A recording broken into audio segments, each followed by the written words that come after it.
Cheating rarely starts with lipstick on a collar or a dramatic confession in a parking lot. That version is cinematic. Real life is lazier. It's quieter. It looks like affection that feels slightly off. Reassurance that arrives a little too fast. Explanations that technically make sense but somehow leave a strange aftertaste. Yeah, that kind. Most men imagine cheating as a bold move, sneaking around, risk, adrenaline. In reality, it's usually disguised as normal behavior wrapped in emotional fog. Nothing explosive, nothing obvious, just small adjustments that slowly train you not to question anything. And by the time your gut finally clears its throat, your logic is already defending her like it's on payroll. Not ideal. Here's the part men don't enjoy hearing but need anyway. When something feels off, it's rarely because you're paranoid. It's because your nervous system is picking up on pattern changes before your rational brain catches up. But instead of listening, most guys negotiate with the discomfort. They explain it away. They minimize it. They convince themselves that trust means ignoring internal alarms. How rude. To yourself. This breakdown isn't about demonizing women or scaring you into suspicion. It's about exposing behavioral patterns that show up again and again when someone is hiding something. Emotional strategies, language tricks, routine manipulation. All clean, all subtle, all very effective. Think of this less as an accusation and more as a field guide, because the moment you can name a pattern, it loses its power, and trust stops being blind. The first trick is emotional misdirection, overcompensating guilt with love and affection. When guilt shows up, it doesn't always look like distance. Sometimes it shows up holding snacks, planning dates, and suddenly acting like the relationship just got a software update. More affection, more compliments, more "I miss you" texts than usual. On paper, this looks great. In reality, this is often emotional misdirection doing cartwheels. Here's what's happening psychologically. Guilt creates internal pressure. The brain wants relief. One way to get that relief is by overcorrecting behavior. So instead of pulling away, she leans in. Hard. Extra warmth becomes a way to balance the internal discomfort of doing something that conflicts with her self-image.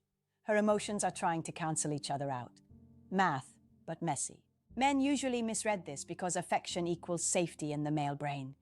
Increased closeness feels like confirmation. His guard drops, his suspicion relaxes, his intuition clocks out early and leaves the lights on. So yeah, bad day to be his awareness. A practical example. She starts initiating intimacy more than usual. She's suddenly more vocal about how much she appreciates you. Random gifts, unexpected compliments. Maybe she's laughing harder at your jokes like you just became hilarious overnight. You think, things are improving.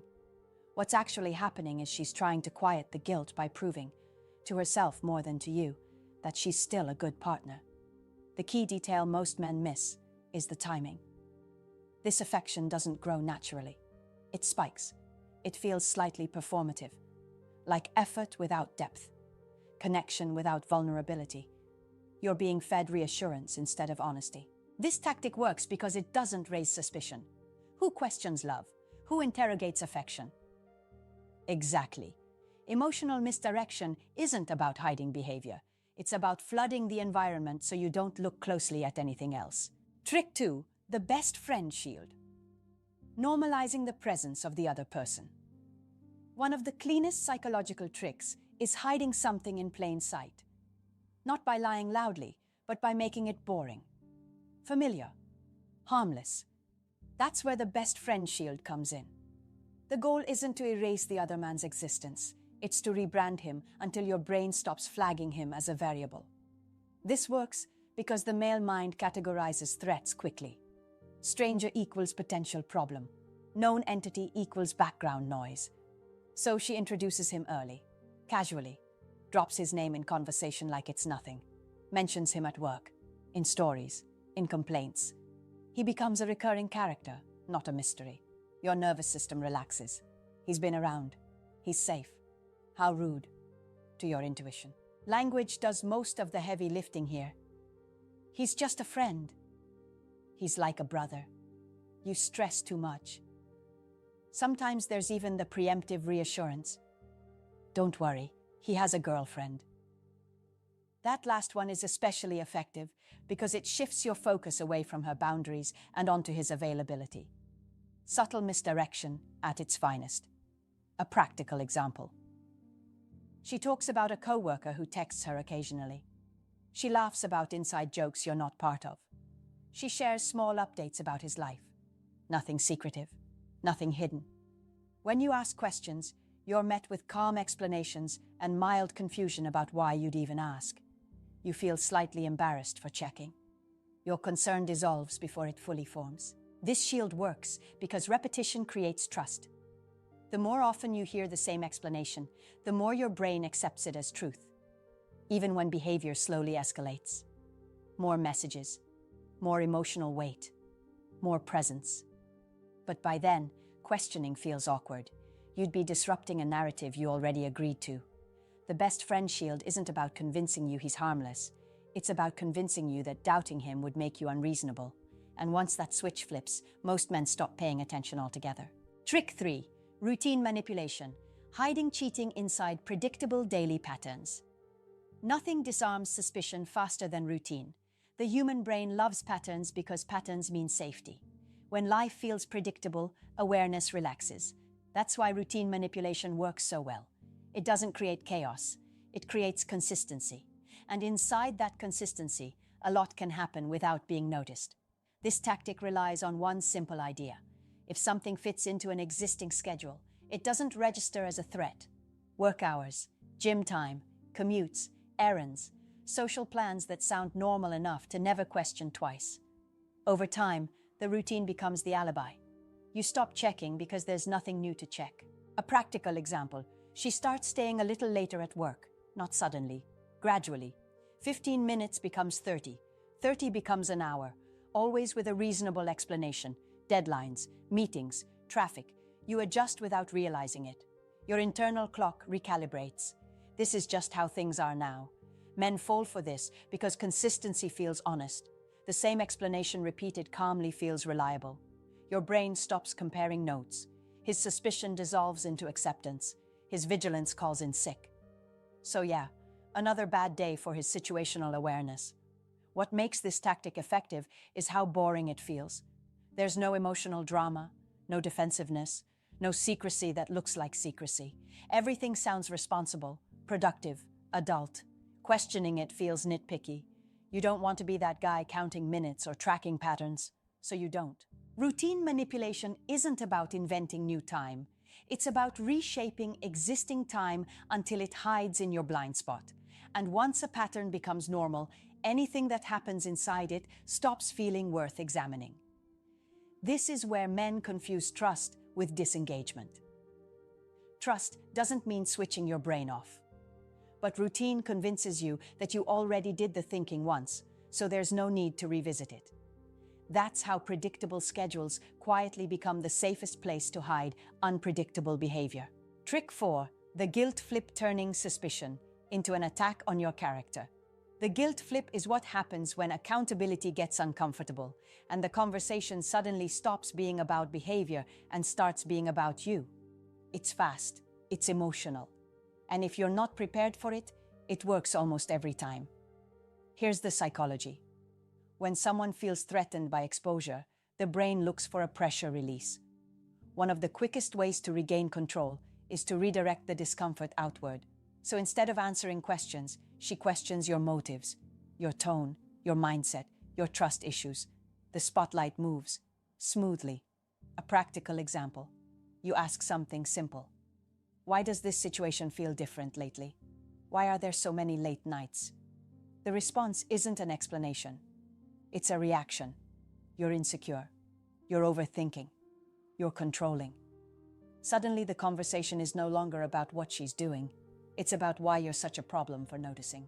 Men struggle here because most are conflict avoidant in relationships. Peace feels like success.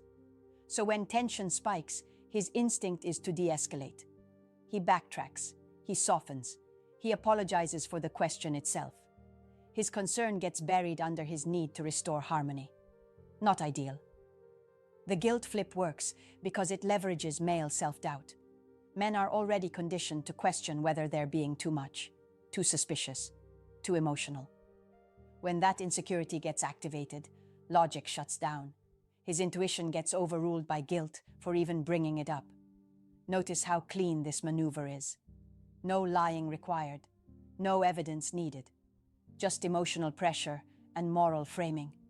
If you push back, you're cold. If you drop it, you're mature. Either way, the original issue disappears. This tactic isn't about proving innocence. It's about making the cost of asking questions feel higher than the cost of staying silent. And once that calculation settles in, most men stop asking altogether. Trick 5. Social media. Sleight of hand. Digital behavior that hides in plain sight. Social media doesn't expose cheating. It sanitizes it. Everything looks visible, public, and innocent, while the real activity lives just out of frame. That's why this tactic works so well. It feels transparent without actually being honest. The psychology is simple. Visibility creates trust. If you can see something, your brain assumes you're seeing everything. Men especially fall for this because open screens feel like openness. She's on her phone around you. She posts you. She tags you. What could possibly be happening? Plenty. A practical example. Her public profile stays clean. Couple photos. Normal captions. But direct messages tell a different story. Conversations that disappear. Muted chats. Secondary accounts. Stories posted at specific times so certain people see them and others don't. You're not blocked. You're just not the audience. How rude. What makes this effective is how reasonable it looks. She's not hiding her phone. She's scrolling next to you. Notifications still pop up. You think secrecy requires avoidance. In reality, it just requires compartmentalization. The activity is happening in places you don't think to check because everything else looks normal. Men underestimate digital intimacy. They assume cheating starts in person. But emotional buildup thrives online. Validation, attention, private jokes, long conversations at night that feel harmless because there's no physical contact. Meanwhile, emotional boundaries quietly evaporate. Social media sleight of hand works because it blends into modern behavior. Everyone's online. Everyone's connected. Questioning it feels outdated or insecure. So men ignore subtle changes, new posting habits, different energy in captions, increased phone attachment during quiet moments. This tactic doesn't rely on secrecy. It relies on overload. Too much information in the open so you never notice what's missing. And once you believe access equals honesty, you stop asking what's happening behind the screen. Trick 6. Emotional replacement. When another man becomes the emotional outlet. Emotional replacement doesn't announce itself. It doesn't crash the relationship or start a fight. It just quietly changes where her emotional energy goes. And most men don't catch it early because nothing wrong is technically happening. On the surface, everything looks calm. Underneath, the connection is being rerouted. Here's the mechanism. Emotional intimacy is a resource. Time, vulnerability, trust, mental presence. When those things stop flowing toward you and start flowing somewhere else, the relationship doesn't end. It hollows out. And that hollow feeling you can't quite explain? That's not imagination. That's displacement. A practical example. She stops coming to you first when something goes wrong. Stress at work, family issues, personal doubts. Instead of talking it through with you, she handles it elsewhere. By the time you hear about it, it's already processed. The emotional work has been done. You're no longer part of the inner circle. Men misread this because they're taught to give space. So when she seems distant, he assumes she's just dealing with things internally. He respects it. He waits. His patience becomes the very thing that allows the replacement to deepen. His role quietly shifts from partner to afterthought. This dynamic feels confusing because affection might still exist. Conversation still happens. Plans still get made. But the depth is gone. You're updated, not involved. You receive summaries instead of experiences. Meanwhile, someone else is getting the raw version, the unfiltered emotions, the late-night conversations that bond people faster than physical proximity ever could. Emotional replacement often comes before physical cheating because it lowers the internal barrier. Once intimacy has already moved, the rest feels less significant. Boundaries blur. justifications multiply. This isn't about jealousy, it's about priority. When another man becomes the first place she goes emotionally, the relationship is already being replaced, even if no one has said it out loud yet. Trick 7. The good girl persona. Using identity as a shield against suspicion. The good girl persona is powerful because it doesn't defend behavior. It defends identity. And once identity is involved, most men shut their mouths. Fast. Questioning actions feels manageable. Questioning who someone is feels almost disrespectful. That hesitation is exactly what this tactic relies on. This works because people protect the version of themselves they believe in. If she sees herself as loyal, honest, and morally grounded, any behavior that contradicts that creates internal friction. Instead of examining the behavior, the mind reaches for the easier solution. Lean harder into the identity. Present it confidently. Let it speak for itself. A practical example. You raise a concern, and it's met with disbelief rather than explanation. I'm not that type of person. You know me better than that. I've never been like that. Notice what's happening. No facts are addressed, no specifics clarified. The conversation is redirected toward character. And suddenly, continuing feels like an accusation against her entire moral history. How rude to even suggest it. Men fall for this because consistency of character feels safer than inconsistencies in behavior. He remembers how she's always been, the reputation she's built, the values she talks about.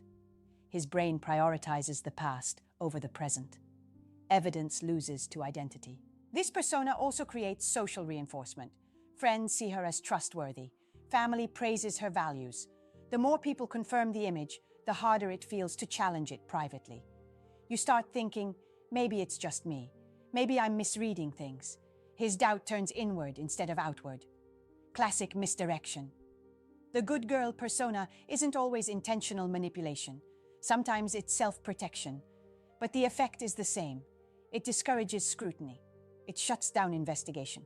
It reframes suspicion as disrespect. This tactic works best on men who value loyalty and integrity. Ironically, the very traits that make a man principled also make him vulnerable here. Because once identity becomes the shield, behavior stops being examined at all. Patterns don't lie. People do. And cheating rarely survives on bold moves or dramatic risks. It survives on subtle psychology, emotional fog, and men being trained to doubt their own instincts. Emotional misdirection keeps you calm. Familiar faces lower your guard. Routine numbs curiosity. Guilt flips the script. Social media distracts. Emotional replacement drains connection. And identity shuts down questioning altogether. None of these work alone. They work together. Quietly. Efficiently. Almost politely. This isn't about turning men into paranoid investigators or encouraging suspicion in every relationship. It's about understanding how behavior shifts before truth ever surfaces. Awareness doesn't kill trust. Blindness does. A disciplined mind notices patterns without panicking. A grounded man doesn't ignore discomfort. He observes it, measures it, and responds instead of reacting. If any of this felt uncomfortably familiar, that's not coincidence. That's pattern recognition, finally getting airtime. Now here's where this stops being a one-way conversation. Drop your experiences in the comments. What patterns showed up before you realized something was wrong? I read them. I respond. And that exchange is where real clarity starts. If this video gave you even one moment of insight, do the obvious thing. Like it. Share it with a friend who needs it. And most importantly, subscribe to the channel. Seriously, subscribe. This channel is built to make men sharper, calmer, and harder to fool. And you don't want to miss what's coming next.